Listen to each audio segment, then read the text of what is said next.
pa sa akin, papatayin ko tong isang anak mo. You wouldn't want to kill your only son now, would you?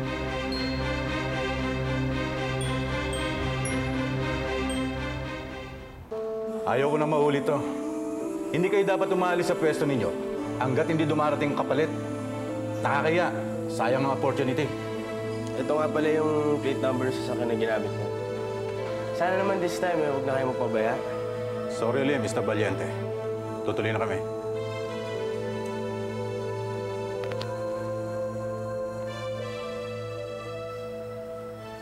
Kung pinapunta kayo ni Leandro dito para mag-alok ng tulong pakisabi sa kanyang hindi namin tatanggapin.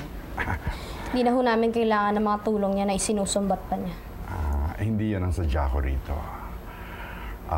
Pumunta ako rito para makiusap sa iyo, Alicia. Kung maaari lang, bawas-bawasan ang pagbibigay ng interview sa media tungkol sa ill-gotten wealth. Natatamaan na ba si Leandro? Hindi kasi lalong lumalala ang sitwasyon Alam niyo, pati ang Senado interesado na. At siguro naman, kung tatahimik tayong lahat, baka mas makakabuti yun para sa inyong dalawa. Alam niyo naman na sinasagot ko lang ang mga paratang niya sa akin. Kung mananahimik ko siya, wala siyang maririnig sa akin. Ginagawa naman ni Senator ang lahat para matigil na ang inquiry sa isyong ito. Di ba dyan naman talaga magaling si Daddy? Damage control. This much I can assure you, Rosa Camila. Alam ng daddy mo kung anong nangyayari sa inyo. At ayaw na makadagdag sa gulo. Madalas naman sa inyo nang gagaling ang gulo Pero sige, pagbibigyan ko kayo. Pero sa sandaling magsalita si Leandro, pasensyahan tayo. Alright. Thank you very much. Sige, Alicia, lakad na ako. Rosa Sige Camila. po. Ralph? Mabuti na lang at napatigil ang investigation ng Senate tungkol sa daddy mo. Naku, kung hindi, pati tayo naputukan. Kaya naman gawa ni Daddy ng paraan yun Hindi naman siya papayag na igisa siya sa sarili niya mantika. Ay naku, nung ko pa ina-anticipate yan. Nung pambago mo ilabas ang balitang yan. Kaya nga pinipigilan kita Mami, pag hindi ko nilabas yung balitang yun, di sana hindi pa kaaway ni Daddy ngayon si Alicia at saka si Rosa Camila. Sa bagay. Oh, si Alberto. Oo, sagutin mo. Hello? Oh, Alberto! Napatawag ka. Alam mo, ang dami na naming kwento ni Mami sa'yo pagdating mo dito. Oo. Pa? Tapos? Magagamit.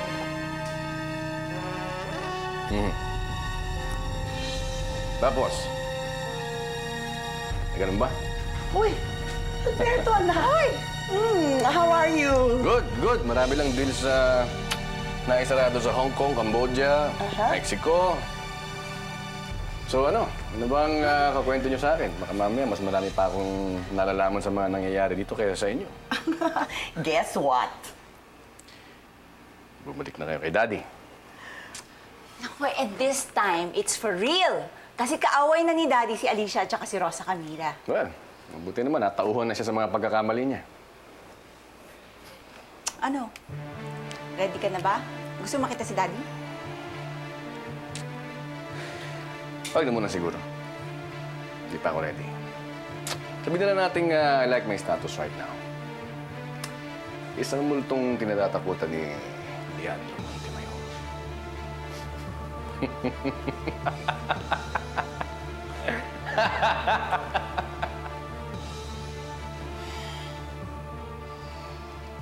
I don't know what Garces is getting for this. Pero hindi ba nasa NBI na ang kaso?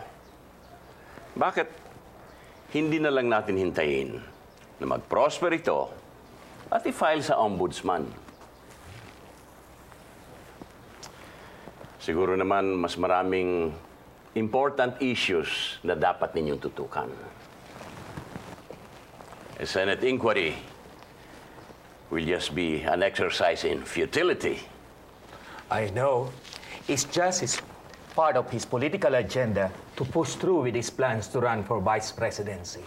Yun lang naman ang logical reason, aside of course from the mileage na makukuha niya from spearheading this hearing. Well, bahala siya. As long as this inquiry doesn't push through. Total, marami naman tayong mga colleagues sa Senate na siguro makikinig sa inyo.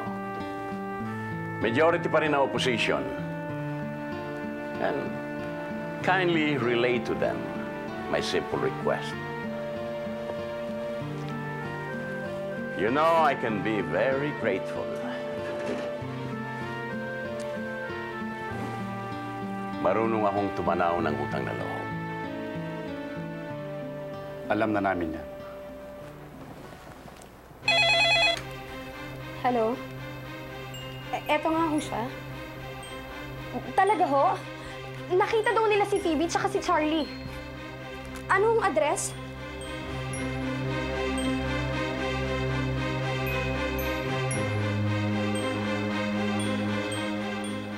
Maraming salamat ho.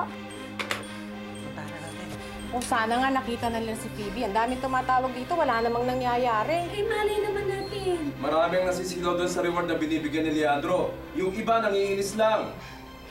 Hanggang sa kasalukuyan ay hinahanap pa rin ng apo ni Senator Leandro Montemayor na si Charlie Montemayor. Huli siyang nakitang kasama ni Phoebe Valiente. Handang magbigay si Senator Leandro Montemayor ng malaking pabuya para sa kanyang apo.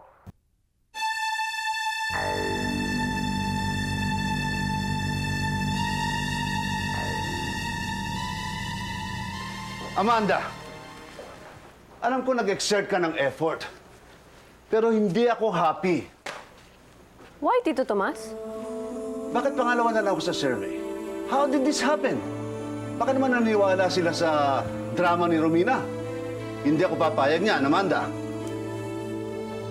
Tito Tomas, why don't we wait after the hearing? Tignan natin kung kaninong ratings ang aakyat. That better happen, Amanda.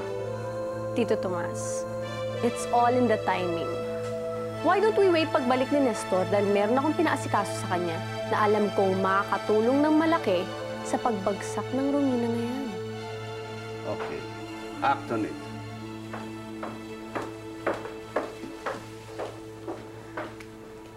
Bakit? What happened?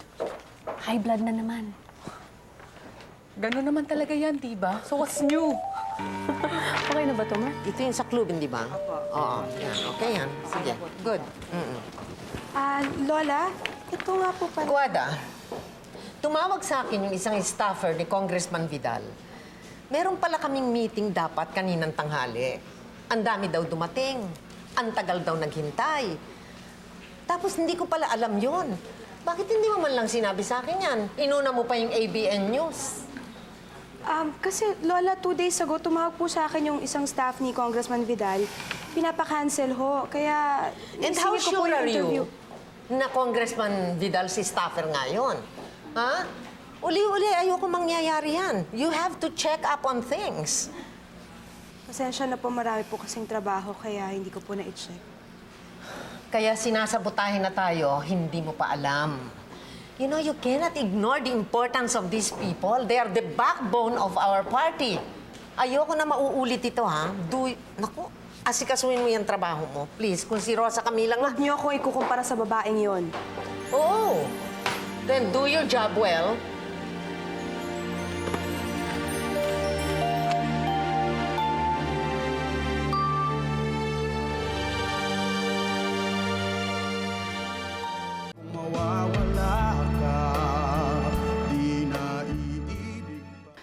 I've tried convincing Romina to return to our party, pero buo ng desisyon niya. At malapit na kayo mag-submit ng Certificate of Candidacy ninyo. Di ba? Eh, may naisip ka na bang kapalit? Alam niyo, Madam President, alam kong meron kayong short list na korsonada niyong gusto niyong i-recommend sa akin. Pero I hope you don't mind. I wanted someone whom I can trust and a good friend. Okay, Tomas. I'm listening. Well, I wanted as my running mate, Senator Fernando Garces. Maganda ho ang track record niya. I know him. And I think he's going to be a strong partner. I have no problem on that. And I will support him dahil he's your choice. And I trust you, Tomas. Maraming salamat, Madam President. Well, one more thing. You must speed up the development of our party's platform so that we can finalize it. Time is running out, and I want that to be very clear. Madam President, si Amanda po at ang aking anak na si Real ang namamahala dyan. But I'm really concentrating on that. Good, because that is going to be the backbone of our campaign. Naintindihan namin ang sitwasyon mo ngayon, Romina. Alam namin, this is a tough time for you. Mahirap talagang balansehin ang iyong mga political obligations at ang paghahanap sa iyong apo. Pero kailangan bigyan mo din ng sapat na oras ang ating mga engagements. Karamihan nito kinakancel mo. Well, I'm very sorry, no? Kasi gusto ko rin naman mapabilis ng lahat ang mga bagay, ang paggawa ng lahat ng ating gawain para mabalik sa normal. Ang lahat. Marami na sa ating mga party mates ang bumabalik kina Leandro at Tomas Locsin. Hindi na raw natin sila naalagaan. Baka maka-apekto to sa ratings mo. Mataas pa naman ang standing mo ngayon. Well, ladies and gentlemen, your concern is highly appreciated and it is most heartwarming. Pabayaan ninyo, sisikapin ko na magmula ngayon. Babalansihin ko na ang lahat at wala na tayong masasagasaan. O, handa na ba tayo for the hearing this coming Thursday? I don't want to make another mistake. Senator, planchado na pong lahat yon. Ang mami mo nga pala, hindi ko nakakita. Aga-atang umalis. Meron pong ribbon cutting. Merong bagong orphanage na bubuksan sa Alabang. Ayaw niya pong matraffic kaya maagang umalis. I see. Where's my mommy? Mabuti naman at nakakapagsalita ka na. I miss my mommy so much.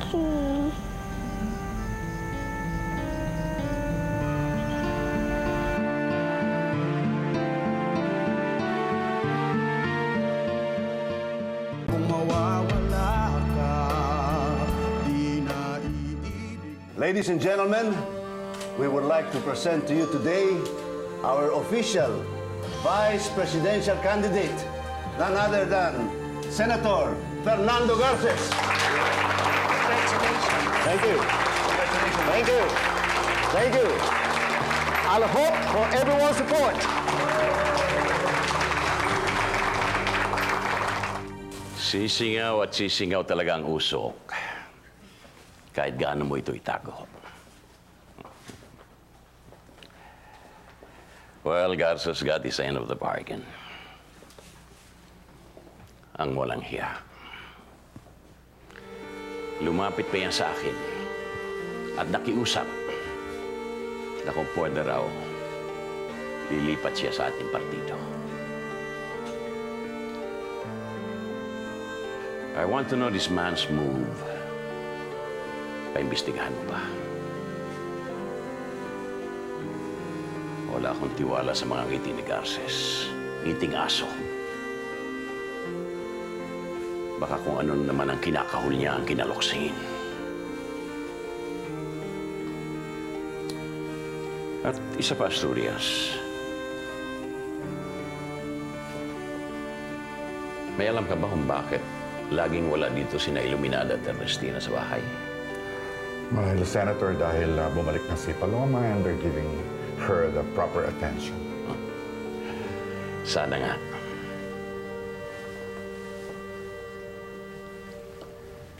Sundan mo ang matabang bruha at ang bruhitang payat. Alamin mo kung ano naman ang mga binabalak nila. We'll never know. All right, Senator.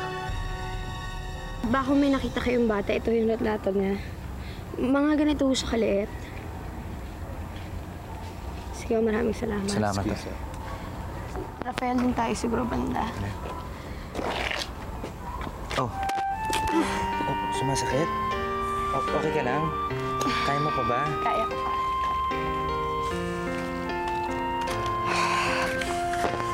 Halika naman.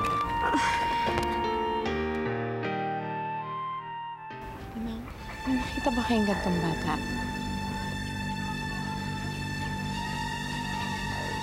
Wala naman ho. Bakit po ba? Hindi, wala. Nawawala kasi yung pamangkin ko eh. Salamat na lang po.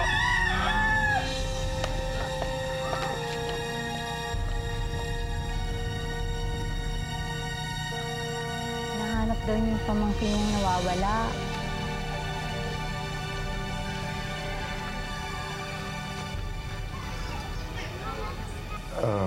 Senator, sa tingin namin ni Elaine, sobra-sobra na ito. We have more than enough.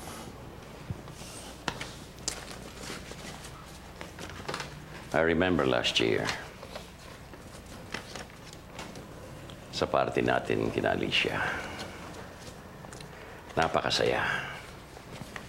Not as lavish, but very intimate. Sir, naalala ko nga po, nagmunita-munito pa po tayo noon eh.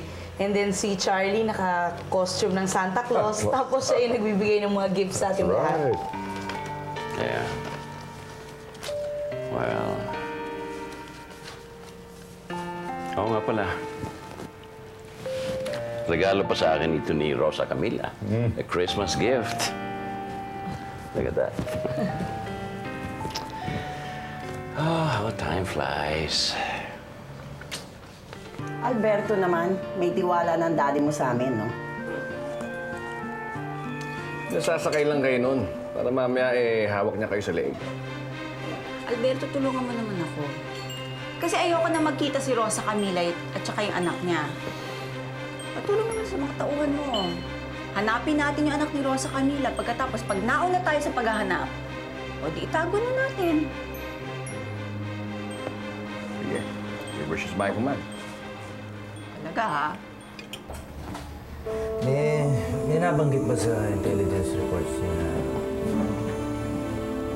may kasamang bata si Phoebe?